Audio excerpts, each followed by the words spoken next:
Amis Lion, hein, qu'est-ce qui vous attend pour cette deuxième quinzaine de mai 2024? Lion en signe solaire, Lion en signe lunaire, Lion à l'ascendant.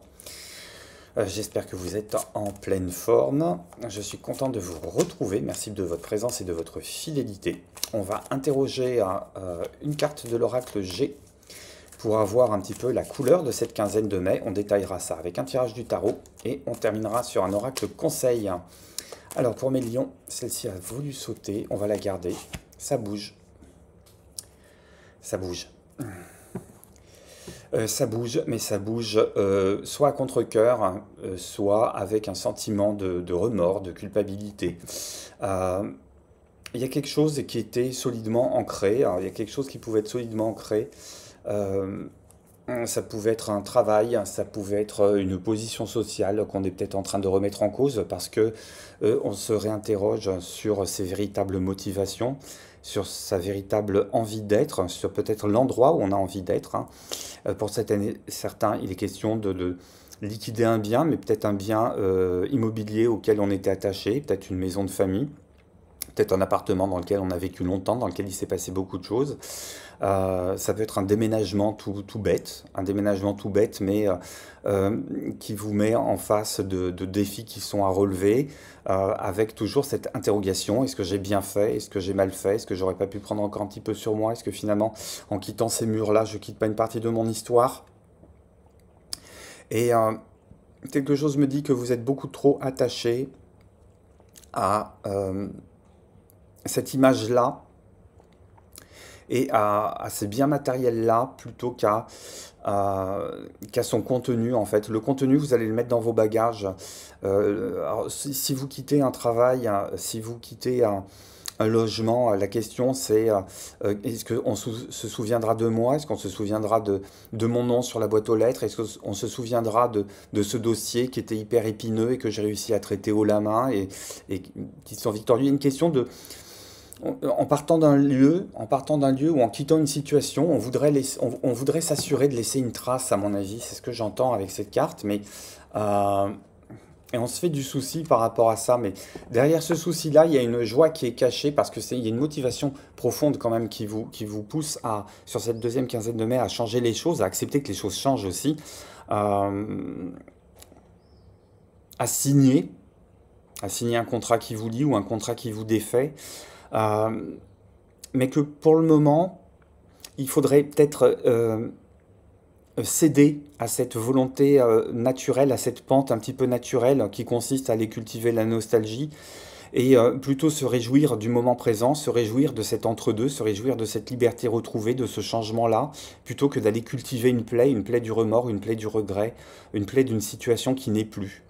J'entends qu'il y a une majorité d'entre vous qui va être amenée à bouger physiquement, à bouger géographiquement, à bouger intérieurement aussi. Mais c'est peut-être ça qui vous provoque un petit peu ce côté je tangue, ce côté j'aurais peut-être pas dû couper les amarres, j'aurais peut-être pas dû couper tout ça. Mais il y a la nécessité, si on a envie de reconstruire quelque chose de beau, quelque chose de nouveau, d'aller plus loin, de relancer les dés, de relancer la roue.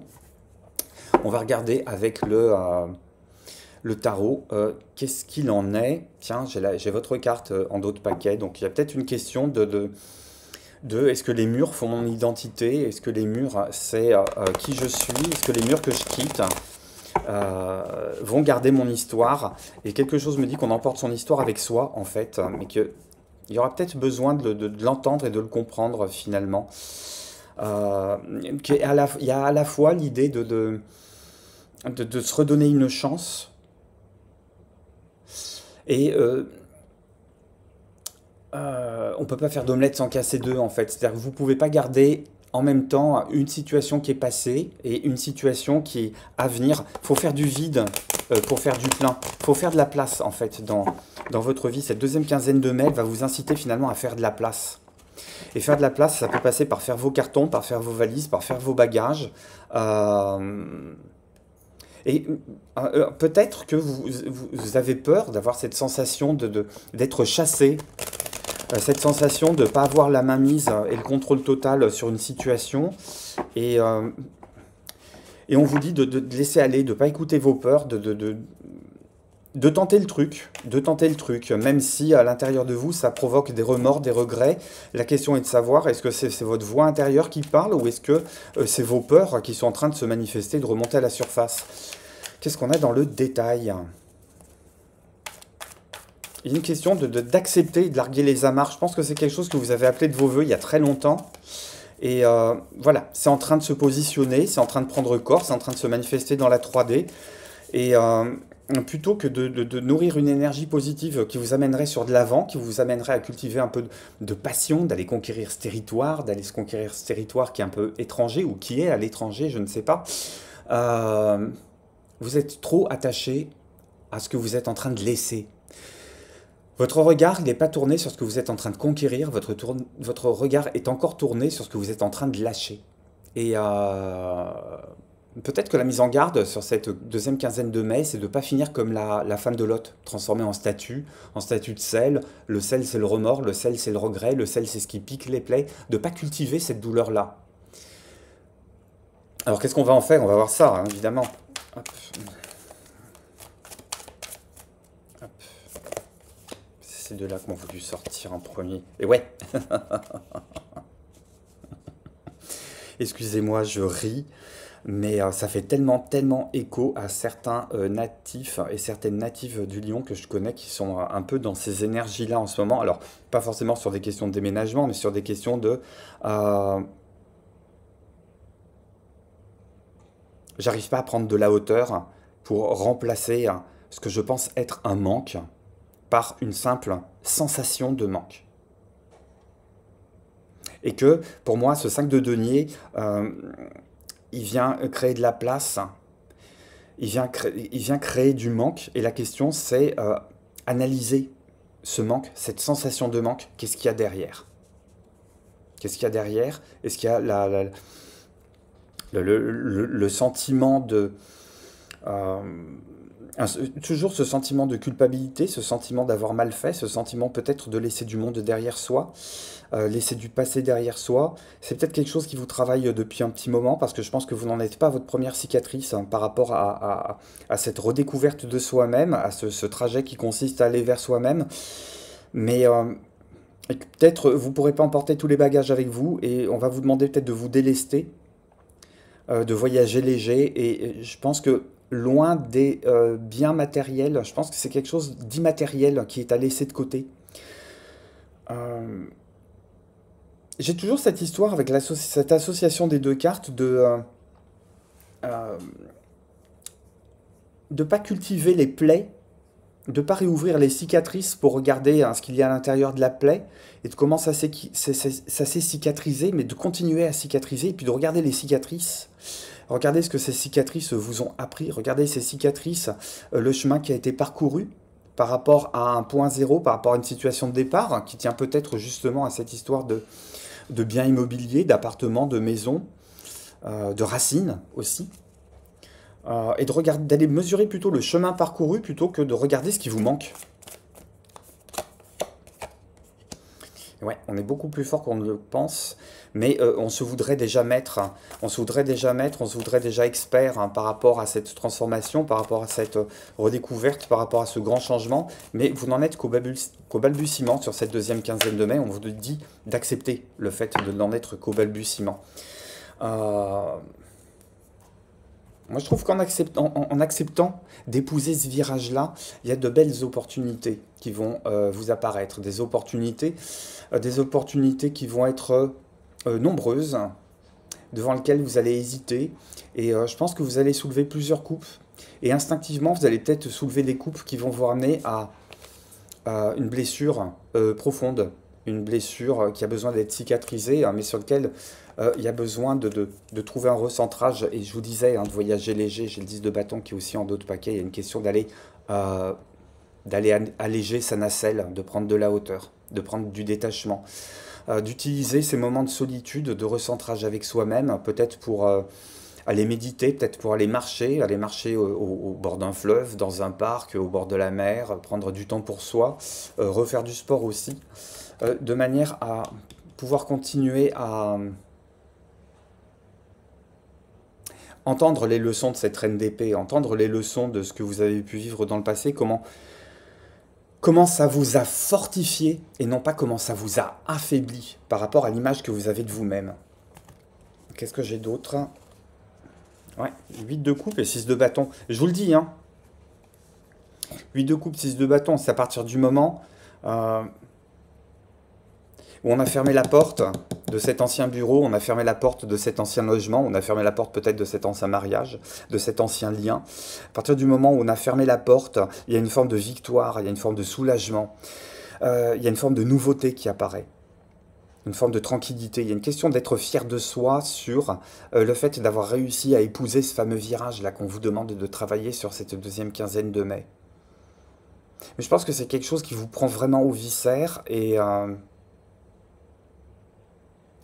sur lequel il y a le besoin aussi de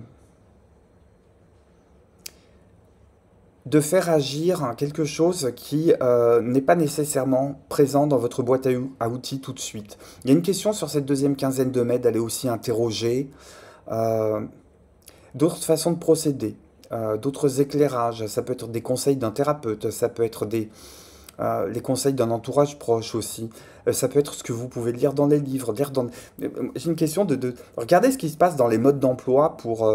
alors, c'est pas nécessairement aller fouiner sur Internet pour comment se débarrasser de son ex en 5 minutes ou comment oublier son passé en claquant du doigt, mais ça peut être des techniques avec lesquelles vous n'êtes absolument pas familiarisé, qui ont peut-être pas nécessairement euh, voix de presse, mais qui s'avèrent tout à fait efficaces. Alors, ça, je sais pas, ça peut être de l'EFT, de l'EMDR, de l'hypnose, quelque chose d'un petit peu magique là, qui vous permettrait de, de- de- un petit peu comme des cachets de vitamines, un petit peu comme des cachets qui viendraient mettre du baume au cœur par rapport à cette page lourde qui est à tourner, qui vous semble soit insurmontable, soit empreinte d'une grande forme de culpabilité. Et en fait, il y a un grand soulagement qui vous attend derrière.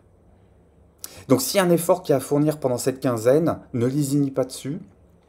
S'il y a une page à tourner, ne lésinez pas dessus.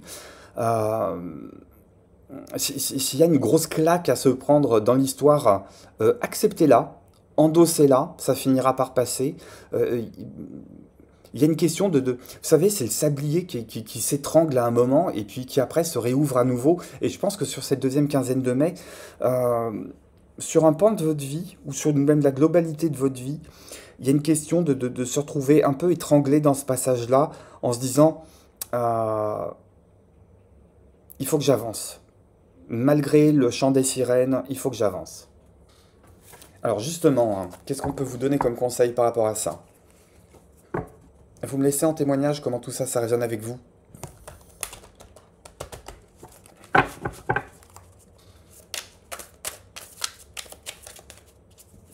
Donc pour moi, intérieurement ou matériellement, il y a une question de remettre en cause des fondations, où vous êtes en train de trembler sur vos propres fondations, mais c'est un mal pour un bien.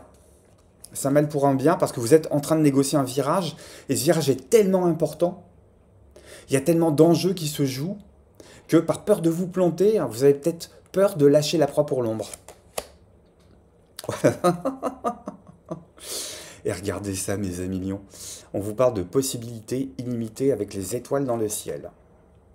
On vous parle hein, de rester un petit peu sur ce pont-là. Sur ce pont qui, à mon avis, est au-dessus d'un précipice dans la nuit. Donc autant vous dire que on y voit goutte. Si on a le vertige, c'est encore cuit. Si on n'a pas le vertige, un coup à droite, un coup à gauche de trop, on pourrait se casser la figure.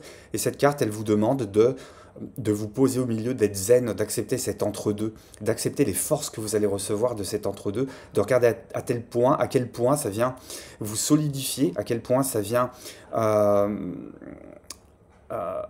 vous adosser sur une nouvelle structure qui est beaucoup moins matérielle à mon avis, qui est beaucoup plus dans la spiritualité, qui est beaucoup plus dans l'aide des invisibles, et qui en plus va vous permettre de passer d'une rive à une autre, d'un ancien monde à un nouveau monde. Il est très beau votre tirage. Mais et, regardez, j'ai l'épée du magicien. Le magicien revient de soi, deux fois. Le magicien revient de soi. On va le garder ce lapsus. Le magicien revient de soi. Vous êtes peut-être en train de toucher du doigt la capacité que vous avez à pouvoir orchestrer votre propre changement aussi. Et l'épée du magicien me fait penser à la fois à la carte du magicien et à la reine d'épée qu'on avait ici aussi. Il y a une question d'aller brandir euh, cette arme-là et d'aller trancher sans remords ni regret, à mon avis. Voilà le message que les cartes m'envoient pour vous, mes amis lions, sur cette deuxième quinzaine de mai. Un grand courage à vous. On se retrouve très vite pour votre taroscope de juin. Si vous avez besoin d'éclaircissement, votre signe lunaire, votre signe ascendant sont à votre disposition. Et pour des guidances personnalisées ou pour des échanges un petit peu plus ciblés sur des problématiques précises, mon mail est dans la cartouche de la vidéo. Je vous dis à très très bientôt, je vous embrasse, prenez soin de vous, bye bye.